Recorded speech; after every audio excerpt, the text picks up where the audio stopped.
Hey, hello guys, it's How to Tag Simplified, and today I'm going to show you how you can actually link your Instagram account to your Reddit page. Now, it's a very easy process. This will create a clickable Instagram link to your Reddit page. Now, it's very easy, so let's get straight into it. The first thing, of course, grab your mobile device or go to your browser on your PC and open up Reddit. Now, as you can see here, we have the home page.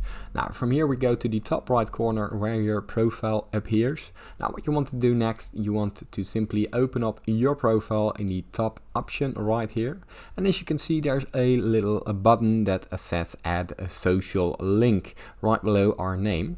Now here you can choose the Instagram option, and once you have this, all you have to do is add the username of your Instagram account. Now let's say how to tag, just a random one, press save, and as you can see, once I open the how to tag, it will take me directly to the Instagram page of how to tag. Now it is easy as that, and then you can link people towards a social media account of yours.